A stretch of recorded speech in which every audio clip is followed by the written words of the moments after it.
So, Hemi, thank you very much for agreeing to speak to us. May I ask, why did you decide to go self-employed in the first place? I've been employed and I just found it very restrictive.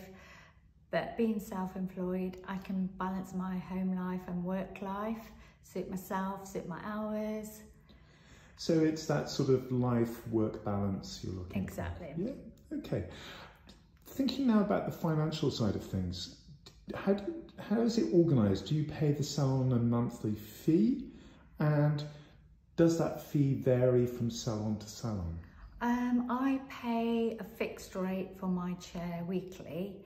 And I guess location would make it vary quite a bit. Well, I'm a city centre salon, and also some salons will do a daily rate as well. So it's really dependent on where the salon's located and how they want to run their rent-a-chair. So your advice for somebody going into this would be to think very carefully about location and do your costings? I think so, because if you are self-employed and you are in a suburb or something, you might not get the footfall of people walking in, so you have to possibly have a good clientele before you move there.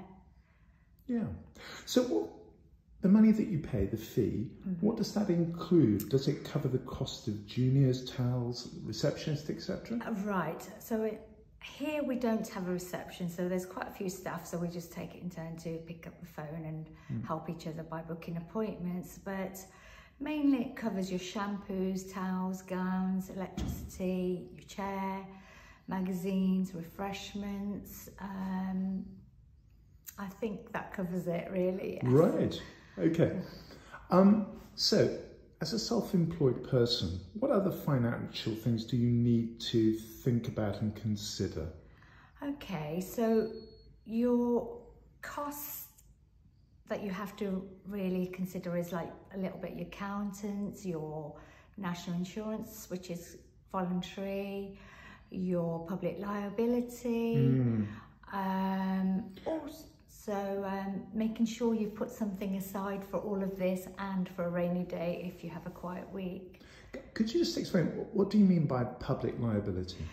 Insurance. Insurance. So that's your insurance to make sure that if anything was to go wrong with colouring or anything with even like loss of property or you know, sometimes you might even want to insure yourself for your hands as well, or for your medical reasons if you can't work.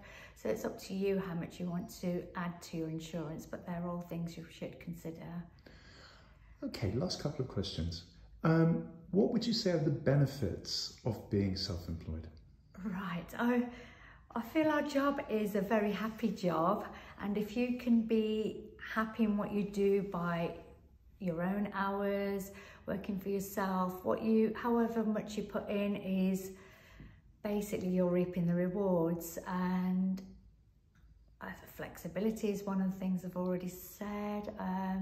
Yeah. So you'd recommend renting a chair as once you reach that point in your career? I've been renting a chair now for over 15 years, and I definitely can't see myself being employed, and yes, I would recommend it. Well, Hemi, thank you so much for agreeing to speak to us. It's been great. Thank you.